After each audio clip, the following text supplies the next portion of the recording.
All right, a quick sermon about not judging a book by its cover.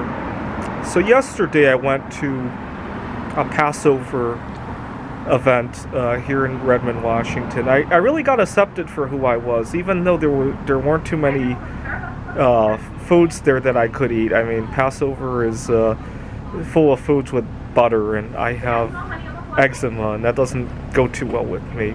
But that's fine. I got to learn about their prayers, and actually one of the guys there became a source of inspiration for a computer game that I'm writing. He was talking about some work that he was doing, and it became inspiration for some logic in my computer game. I'm programming Pokemon TCG AI, and that's good, and that's one of the better experiences I've had here in Redmond, Washington. Unfortunately, a lot of people, once they perceive that there's nothing at an event that I can eat, they just exclude me, right? Whether it be at a social event or at a workplace event, they just think, oh, there's nothing this guy can eat, we'll move on from that.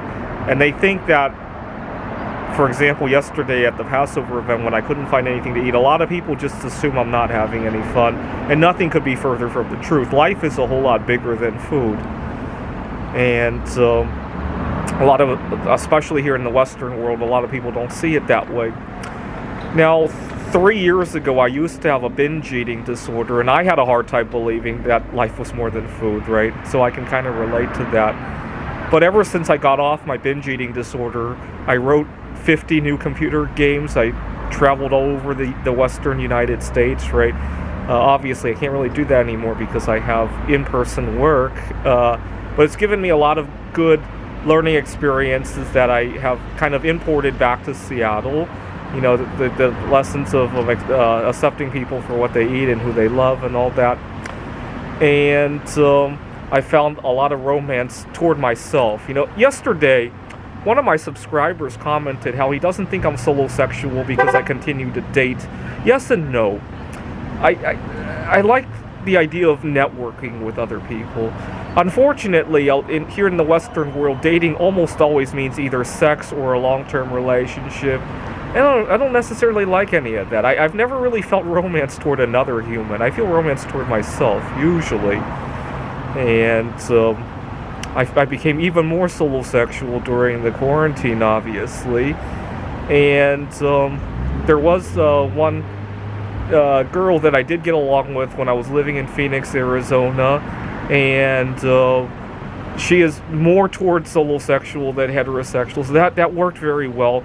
And I was actually going to go visit her during the winter break. But I had a couple special needs kids that I was tutoring, and I could find other time to go see her. Actually, right now, I'm in the process of seeing if I can try and relocate back to Phoenix. I'm looking at job options there.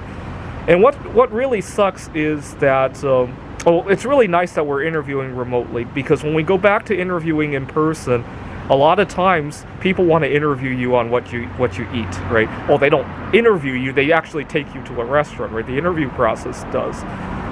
And unfortunately, I have a lot of dietary restrictions. I'm a high-functioning autistic. I do very well without sugar, without the food additives. Now, if your gut reaction is a little bit of that, it's not going to kill you. It might not, but I don't want to upset the balance. After 17 years of not consuming that stuff, I think I have a good handle on it. The person who doesn't have a good handle on it is people who want to exclude me just because I'm not having a good time, right? See, everybody seems to have this perception that I'm always craving sugar, MSG. Oh my God, I've been really resisting myself for 17 years. If that were the case, I think I would be institutionalized. I wouldn't be sitting at a street corner talking to you about this, right? I would be institutionalized if I had 17 years of cravings that I were denying. Like, use your head, right? But more importantly, even if I were doing that, it's not for you to judge, right? So unfortunately, at the Passover event yesterday, I overheard some people talk about, well, first of all, some people really liked how I take care of my body through diet, but then others commented on who eats what and who's allergic to what. So what? These people are taking care of themselves. I mean, they enjoy it.